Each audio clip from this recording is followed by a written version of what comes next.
사순절 기간을 맞이해서 이렇게 특별히 연습을 많이 한 것 같습니다. 그 소망교회 그 곽선희 목사님 이야기 가운데 이런 이야기가 있더라고요. 어렸을 때 그 할아버지가 도끼 자루를 만들러 가자 그렇게 말씀을 하시는데, 도끼 자루는 나무가 이제 사용이 되지 않습니까? 근데 그 재료가 물풀이 나무를 사용하게 되면 아주 단단하다는 것이죠. 그래서 물풀이 나무를 종종 본 바가 있기 때문에 동네 어귀를 나가는데 바로 그 물풀이 나무가 있더래요. 할아버지 저기 있네요. 저 나무로 하면 되겠네요. 하니까 아니다 그러면서 산 위로 올라가자고 그러더래요. 근데 산 초입구에도 그 나무가 있었고 중간에도 있었고, 근데 계속 산꼭대기까지 올라가셨는데 맨 정상에 바위를 뚫고 바위 틈에 이 무풀이 나무가 있었다는 것입니다. 지금까지 발음을 좀 잘못했나요? 그러면 마지막 발음이 정확한 거니까 무풀이 나무. 그래서 물풀에? 여기 전문가가 많아서 역시 공자님의 문자 쓰면 안 돼. 하여간 비슷한 거니까 저는 그대로 옮겼는데 물풀이 나무인데 물풀에라는 분도 있고, 이건 지역이 달라서 그러니까 그냥 이해하셔야 돼요. 이거 싸울 일이 아닙니다. 그런데 그 산 정상에 있는, 그리고 그것도 바위 틈에 자란 그 나무를 사용해야 된다 하면서 그 나무를 자르게 됐다는 것이죠. 그래서 왜 이렇게 어려운 산꼭대기까지 올라와서 이 나무를 구하시는 겁니까? 물어보니까 동네 어귀 그늘에서 자란 나무는 도끼 자루로 쓸 수가 없다는 것이죠. 그것은 쉽게 이제 망가지기 때문에 그렇다는 것입니다. 그러니까 그 산 정상 비바람 치고, 그리고 떼약볕에서, 그리고 바위를 뚫고 어렵게 자리를 잡으면서 모진 풍파를 다 견딘 그 나무, 발음하기도 힘들어 제가 그 나무를 제가 바꾸려고 합니다. 저 오해할까 봐서. 그 나무, 바로 그 나무를 자루로 쓰게 됐다는 것이죠. 그러니 얼마나 단단한가. 그러고 보면 저도 뭐 시골 살다가 망치, 도끼 꽤 사용해 봤어요. 그런데 꼭 요 나무가 현찮아 가지고 도끼 그걸 목이라 그러나 목이 똑 부러져 가지고 더 이상 사용하지 못할 때, 망치도 마찬가지고 그럴 때가 얼마나 많이 있었는지 모릅니다. 사실 똑같은 나무 종류지만 어떻게 자랐느냐, 어떤 환경에 있었느냐에 따라서 강할 수도 있고 약할 수도 있습니다. 근데 강한 나무가 돼야만이 연장에 쓸 수 있는 나무가 되는 것처럼, 사실 우리 사람들도 마찬가지입니다. 연단과 고난과 시련이 많이 있은 다음에 꼭 하나님은 하나님의 사람으로 쓰시는 것을 볼 수가 있습니다. 하나님이 처음에는 뭐 약속은 거창하죠. 엄청난 약속과 은혜를 보장하시지만 그날이 가기까지는요, 그야말로 비바람과 모진 풍상과 환난과 긴 터널을 통과해야 된다고 하는 것을 우리는 잘 알 수가 있습니다. 그래서 하나님은 우리를 끊임없이 시험하시는 하나님.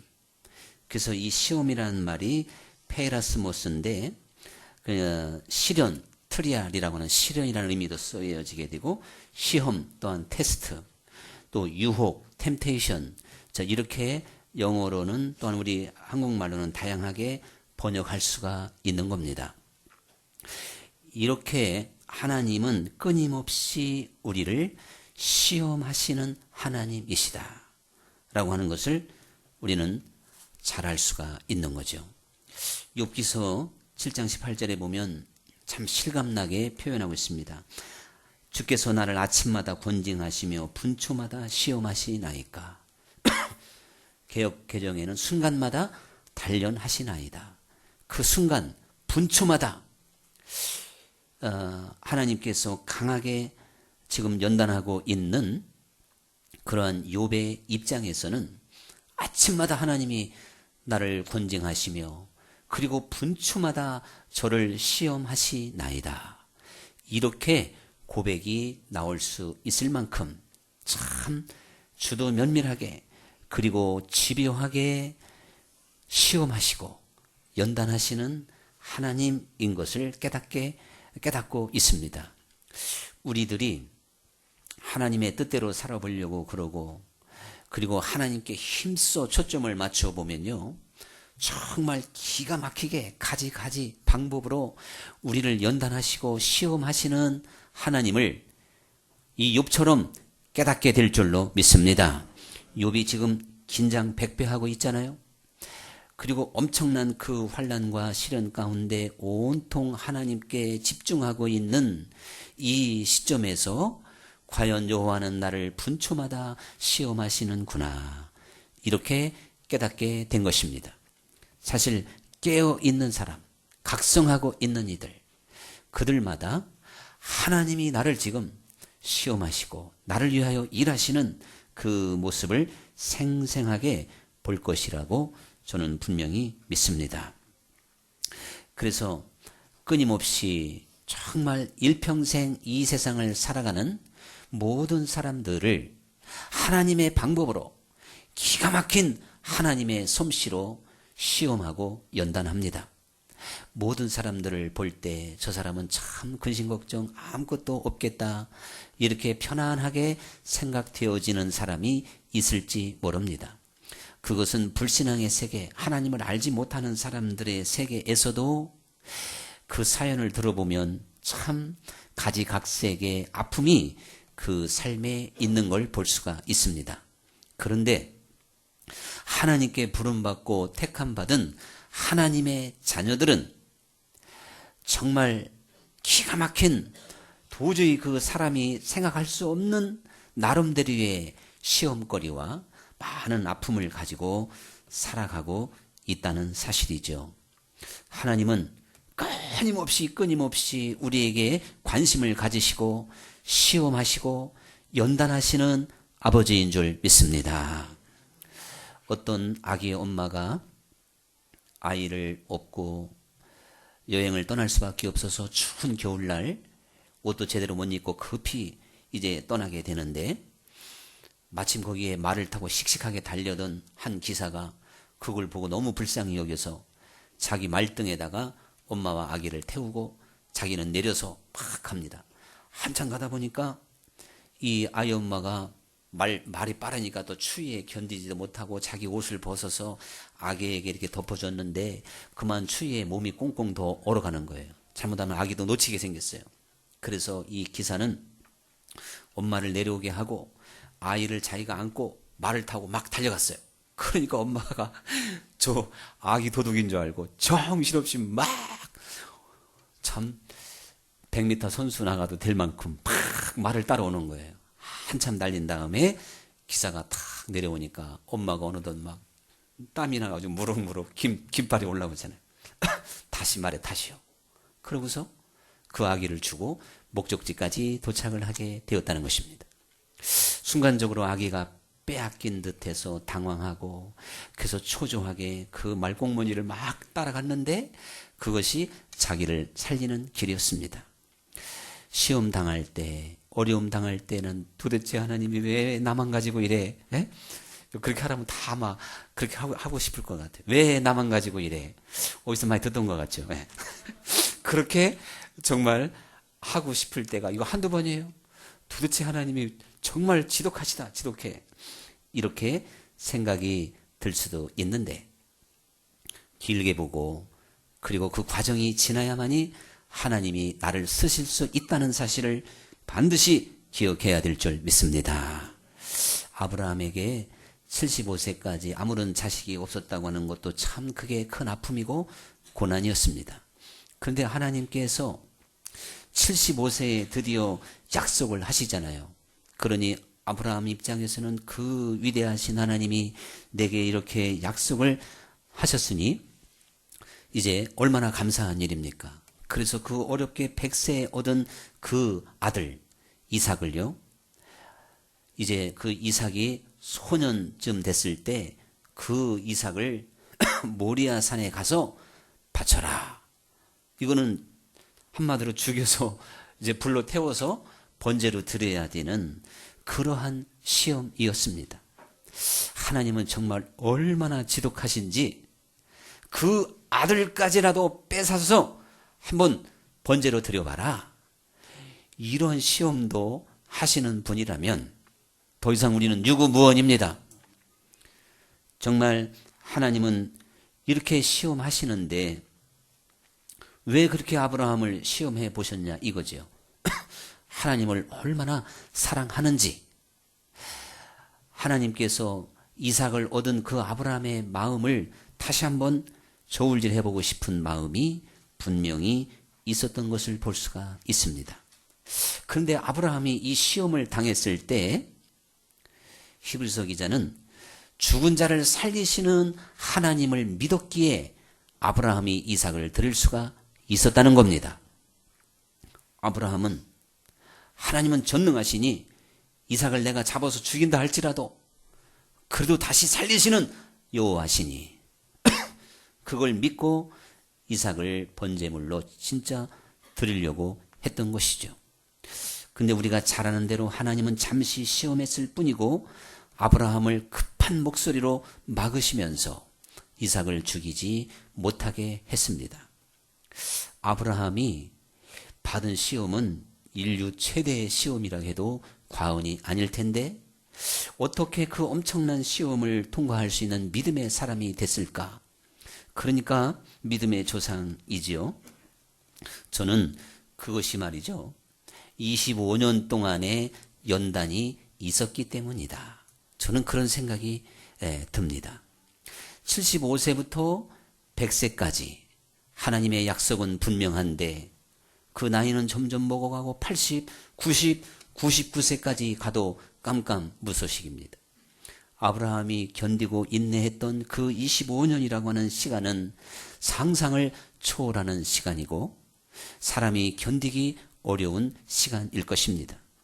근데 아브라함은 그 기가 막힌 시간 속에서 자기 자신을 만들 수 있었고 그리고 하나님께서 계속적으로 연속적으로 믿음을 주시고 그리고 확신을 주시고 꿈을 갖고 기다리게 만드는, 그래서 인내를 그리고 연단을, 그 연단과 함께 소망을 그리고 정금과 같은 믿음을 갖게 된 줄로 믿습니다. 하나님께서 괜히 25년이라는 시간을 기다리게 만든 것이 아닙니다. 하나님은 한순간 우리를 시험할 수도 있지만 25년, 20년, 40년을 연속적으로 시험할 수도 있는 것이죠. 아브라함이 하나님께로부터 약속을 받고 기다렸던 그 25년의 시간이라고 하는 것은 아무런 약속도 없이 보장도 없이 무작정 기다리는 것과는 근본적으로 다른 시험인 것을 볼 수가 있습니다. 근데 아브라함도 사람인지라 사실 아내 사라의 꼬임에 빠져서 사가를 통하여 이스마엘을 낳기도 했지만 그래도 그 중심에 그 시험을 잘 견딜 수 있는 믿음이 있었기에 마침내 하나님께서 아브라함에게 이삭을 허락해 주셨다는 사실이죠.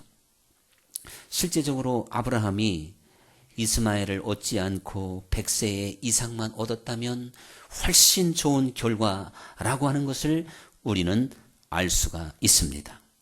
아브라함이 그 누구도 감당하기 어려웠던 25년이라고 하는 그 시간 속에서 그는 단단해지게 된 것이고 능치 못함이 없는 하나님을 확실하게 만나게 된 것입니다.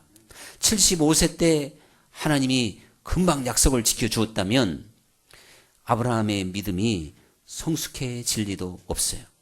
아브라함은 정말 깊은 영적 세계를 체험할 수도 없었을 것입니다.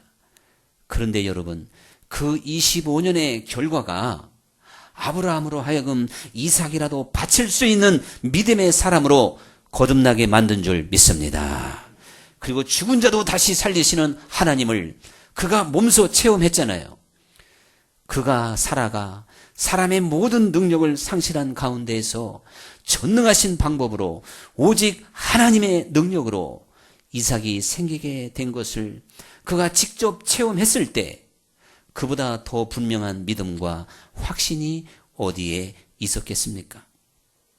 하나님은 한순간 시험할 수도 있지만 오랜 시간을 시험할 수도 있다는 사실을 기억하시기 바랍니다. 오랜 시간 속에서 만들어지는 것이고 또한 완성되어져 간다는 사실을 우리는 기억해야 될 줄로 믿습니다. 요셉의 연단도 마찬가지입니다. 또한 히스기야가 하나님 앞에 선정을 베풀고 종교 개혁자로 명성을 떨쳤지만 그 하나님께서 히스기야를 얼마나 자주 시험했는지 모릅니다. 여러분, 히스기야가 믿음의 사람이었기 때문에 갑자기 죽을 병에 걸리게도 만들었습니다. 그래도 히스기야는 그 시험을 통과하게 된 줄로 믿습니다. 종교 개혁자요, 하나님의 뜻에 조금도 어김없이 전심으로 여호와를 좇았기 때문에 죽음의 벽이라 할지라도 넉넉히 뚫고 나갈 수가 있었던 것입니다. 또한 아수르 대군이 1차, 2차, 이거는 전 세계를 지배하던 아수르가 쳐들어왔을 때 여러분, 이것은 사람의 힘으로 감당할 수 없는 시험이 되었던 것이죠. 그래도 히스기야가 이미 시험과 연단을 통과한 바가 있었기 때문에 그는 기적적으로 하나님께 하나님만을 바라보고 전쟁을 하게 됐는데요.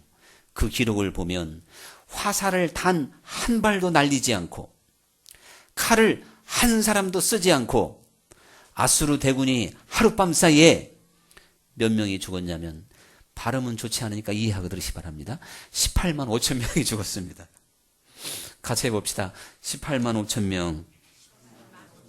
역시 들어봐도 발음이 안 좋네. 그런 발음은 가급적이면 피해야 될 줄로 믿습니다. 그럼 어떻게 해야 돼요? 19만 명 빼기 5천만 명, 5천 명 이렇게 할 수도 없고. 어쨌든 그렇습니다.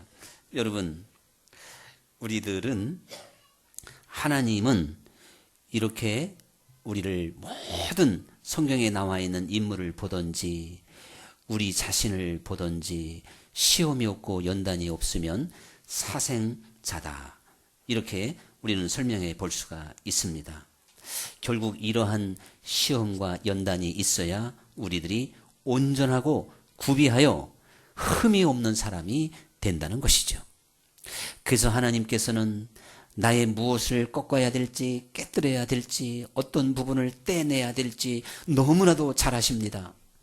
그러므로 여러분, 어느 날 내 생각이 혼란스럽고 원치 않는 생각과 또한 내 마음에 또한 하나님께서 원치 않는 길로 달려가는 어긋난 것을 볼 때마다 나는 왜 이래 낙심하지 마시고, 그것이 바로 생각과 마음까지도 시험하시는 하나님의 계획을 읽으면서 우리가 하나님 앞에 내 연약함과 부족함을 솔직하게 내놓고 회개하며 도움을 요청해야 될 줄로 믿습니다. 내가 이런 마음이 오니까 나는 원래 그런가 보다 하고 질주하면 안 된다는 사실이에요. 하나님은 우리 자신을 환경을 통해서 그리고 아주 세심하게 우리의 생각과 마음까지 읽으며 시험하십니다. 하나님이 원치 않는 생각과 마음이 올 때 우리는 포기하지 말고 인간의 나약함과 내 본성의 악함 앞에 낙심하지 말고 그것을 구체적으로 하나님께 고백하며 치료받고 또한 새 힘을 얻을 수 있는 하나님의 자녀들이 되어야 될 줄로 믿습니다.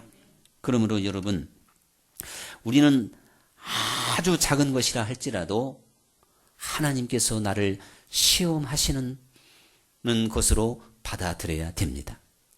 이것이 바로 분추마다 나를 시험하시나이다, 의 뜻인 줄로 믿습니다. 여러분, 우리는요, 내가 잘나서 사는 것 같고 내 계획대로 또한 내 스케줄대로 하루와 또 한 달 계획과 주간 계획을 세우며 살아가는 것 같지만 결국 하나님 손에 있는 줄 믿습니다. 안고 서는 것도 주장하시는 분이시라면 우리는 지극히 작은 것까지라도 나를 시험하시고 연단하시는 하나님께 관점을 갖고 이러한 관점으로 풀어야 되는 거예요. 그래야 사람의 생각에 빠지지 않게 될 줄로 믿습니다. 그런데 여러분, 이거 뭐 하나님과 상관이 없어요. 그러면 믿음도 아닌 거예요. 이것이 지금 하나님과 상관이 없으니까 내 마음대로 하는 것이고 내 생각대로 하는 것이고 불신앙이 나오게 되는 것입니다. 여러분, 다 하나님과 상관이 있는 줄 믿습니다. 혹시 오늘 점심 식사하는데 내 앞에서 점심이 똑 떨어졌다, 밥이 똑 떨어졌다. 식사 당번 잘못이에요. 하나님 뭔가 시험이 있을까요?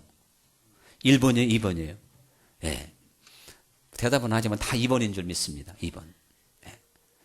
백만원 집사님이 왜 또 내가 당번일 때 그래 그랬지만 또 다른 분이 하시잖아요. 여러분, 이제 설거지도 열심히 하실 거예요. 이제 설거지 열심히 하실 텐데 이거 정말 중요한 거예요. 우리는 절대적인 하나님의 주권을 인정하면서 내게 주어지는 지극히 작은 것이라 할지라도 하나님의 허락이 있어졌다는 사실을 기억해야 될 줄 믿습니다. 욥에게 내렸던 엄청난 재앙, 다른 사람이 봤을 때는 마귀가 준 것 같고 저주받은 것 같고 이렇게 하나님과 상관이 없는 것으로 보았겠죠. 그러나 여러분, 우리 눈에 보이는 그 재앙이라 할지라도 하나님이 허락을 하셨던 겁니다. 여러분, 우리는 절대적인 하나님의 주권을 믿으시고 지금부터 정말 지극히 작은 것이라 할지라도 믿음의 눈으로 보면서 하나의 이게 작은 시험도 있고 큰 시험도 있는 거예요. 하나님의 주권 아래 이루어지는 시험으로 받아들여야 될 줄로 믿습니다. 우리가 또한 시험 당할 때 하나님은 반드시 피할 길을 주신다는 것입니다. 그래서 고린도전서 10장 13절에 보면 사람이 감당할 시험 밖에는 너희가 당한 것이 없나니 오직 하나님은 미쁘사 너희가 감당하지 못할 시험 당함을 허락하지 아니하시고 시험 당할 즈음에 또한 피할 길을 내사 너희로 능히 감당하게 하시느니라. 그러면요, 아까 욥의 얘기도 나왔습니다마는 욥이 그 정도로 시험과 연단을 받았으면 뭐 끝난 거 아닙니까? 그러나 여러분, 반드시 피할 길이 있고 감당할 시험만을 주신다고 했기 때문에 하나님의 기가 막힌 방법으로 다시 욥은 소생하게 된 것입니다. 여러분, 우리는 주님 손안에 있고 능하신 그 능력 안에서 모든 것이 이루어지기 때문에 시험 당했으면 그 다음에는 답이 있는 겁니다. 피할 길이 있습니다. 감당할 수 있기 때문에 감당할 수 있는 시험을 준 겁니다. 여러분, 우리는 또한 시험 받는 자들을 도우시는 그러한 하나님, 히브리서 2장 18절에 나오잖아요. 시험 받는 자들을 도우시는 하나님이시다, 이렇게 말씀하고 있습니다. 그래서 저는 제 경험적으로 보면요, 참 어렵고 힘들 때 시험이 만약 20년 시험이라 하더라도 특별히 고비가 있잖아요. 고비 때 하나님께서 더 강력하게 응답을 주시고 확신을 주시고, 진짜 뭐 저 개인 경험이니까 저는 예수님이 진짜로 이렇게 나타나셔서 위로해 주는 것도 두세 번 경험을 했습니다. 그 제 경험에는 예수님이 나타나시면 좋은 게 아니고, 아이고 이거 뭔가 정말 감당하기 어려운, 제가 너무 놀라서 자빠져가지고 못 일어날까 봐 아주 어떤 때는 수건을 이렇게 머리다 동이시고 급하게 뛰어오시더이다. 아멘 안 해도 괜찮아요. 그건 제가 본 게 아니라 우리 집사람이 본 거, 그거는. 제가 봤으면 아멘이 나올 텐데, 여러분 솜씨가 보통이 아니셔. 저거는 목사님이 본 게 아니야. 이 정도로 분별력이 뛰어나시니 말씀에 잘 깨달음이 있을 줄 믿습니다. 저도 3번 정도 경험을 했어요. 근데 예수님은 생생하게 안 나타나더라고요. 이렇게 그게 있어요. 진짜 화려하게 나타나면 가짜일 경우가 많아요. 그게 하나의 영적인 세계인데, 그때 야 하나님 이거 큰일 났습니다, 이런 일이 벌어졌을 때 꼭 주님이 친히 위로해 주시고 힘 주시는 것을 개인적으로 간증할 수가 있습니다. 그가 시험을 받아 고난 당하셨은즉 시험 받은 자들을 능히 도우실 수 있느니라. 여러분, 하나님께서는 반드시 살아계셔서 시험을 주셨으면 그 다음에 통과할 수 있는 길을 보여주시고 그리고 답을 주시는 하나님이시라는 사실을, 이것이 하나님께로부터 왔기 때문에 당연한 결론인 줄 믿습니다. 서울여대 김창옥 겸임 교수가 있으신데 그분이 주로 기업들을 찾아다니면서 강의를 많이 하는 것 같아요. 요즘에는 여기까지 잘 왔어요 라는 제 주제를 가지고 한 15분, 20분짜리 강의를 합니다. 여기까지 잘 왔어요. 그 제목이 뭔가 했더니요, 잠시 들어보니까 그분이 그날 거기 어디에서 이제 이렇게 강의를 할 때 8번째 강의라, 8번째. 그럼 얼마나 잘 나가는 사람인지 알겠죠? 한 6년 동안은 재밌더래요. 여기저기서 부르니까. 그리고 다른 사람보다도 앞서가는 듯 하기도 하고 자기가 막 재밌게 하는 것 같기도 하고 뭐 자기 잘난 맛에 했는데 7년 차쯤부터 자기도 할 수 없게 자꾸 우울증이 오게 되더라는 것입니다. 근데 이거를 지금 누구한테 얘기해 줄 수가 있어야죠. 다른 사람을 격려하고 위로하고 또한 이제 상처를 치유하는 이런 사역을 하는 사람이 진작 자기가 우울증에 걸려 있으니 이거 얼마나 큰 고민이겠습니까? 그런데 어느 날 한 신부님들이 50명, 60명 모인 그 곳에서 자기를 와달라고 그러더래요. 그래서 제가 이렇게 강의하는데 어떻게 신부님들이 계시는 곳에 가실 수 있겠습니까? 그러니까 교수님이 강의하는 거 보니까 와서 해도 된다 그러더래요. 그래서 그냥 용감하게 갔대요. 근데 가면서 들은 풍월이 있어가지고 고해성사가 생각나더래요. 드디어 내가 이 신부님한테 내가 우울증 환자라고 고해성사를 하면, 이야기를 하면 고해성사의 정신으로 남한테 알려주지 않겠지. 자기가 우울증 환자로 알려지면 강사로서 생명 끝나는 거 아니겠어요? 그런 마음을 갖고 자기가 이제 상담받을 분을 찾았다고 신나가지고 가서 강의를 이렇게 하면서 누구하고 상담해 볼까 하면서 자기는 그 생각에 강의를 했어요. 근데 그 중에 한 분 신부님이 인자하게 생기고 강의를 아주 막 웃으면서 재미있게 끄떡끄떡 하면서 들어주더래요. 저분한테 하면 되겠다. 자기도 이제 하나의 자기 나름대로 속셈을 갖고 강의를 마치고 그 신부님한테 가가지고 신부님 안녕하세요 하고 인사하는데요. 이 신부님이 자기가 막 얘기하기도 전에 먼저 교수님 사실 내가 우울증이 있는데요. 또 신부가 이러더래. 그래가지고 자기는 말도 못하고 그 신부님 우울증 얘기만 듣다가 와서 몇 년을 끙끙거리고 정말 고민하다가 거기에 참석했던 어느 신부님이 은퇴해가지고 자기를 오락해가지고 그때 은퇴한 다음에 한번 고백했다고 하는 이야기를 했어요.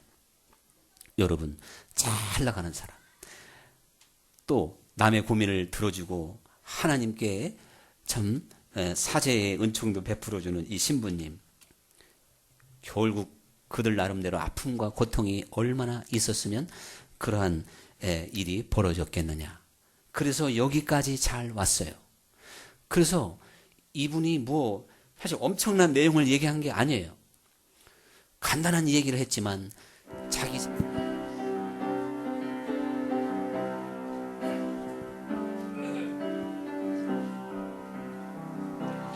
나의 하나님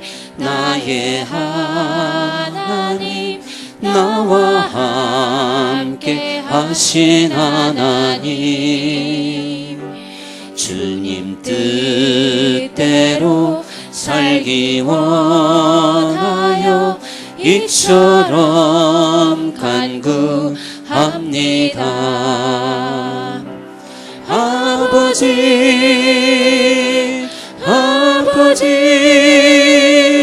죄인 부르신 아버지 감사합니다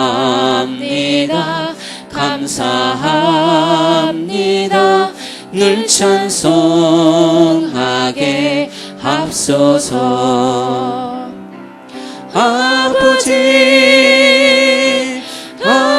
아버지, 은혜 베푸신 아버지, 감사합니다. 감사합니다. 영광 받아 주옵소서. 나의 하나님, 나의 하나님, 나의 하나님, 나의 하나님, 나의 하나님, 아버지, 감사합니다. 감사합니다. 진정 감사합니다. 짧은 인생길에서 우리들이 모든 것이 다 끝나는 게 아닙니다. 하나님은 우리가 육신을 입고 있는 이 잠깐 동안의 세월에 우리를 오직 연단하는 데만 관심을 가지십니다. 그래서 우리는 그 연단과 아픔 속에서 참는 그 자체가 목적이 아니고, 그래서 그 환난은 인내를, 인내는 연단을 소망을 만들어서 우리로 하여금 우리에게 주어진 모든 시간 속에서 하나님께 집중하며 참된 믿음으로 걸어갈 수 있기를 간절히 원하고 있는 줄 믿습니다. 오늘의 찬양 드리겠습니다.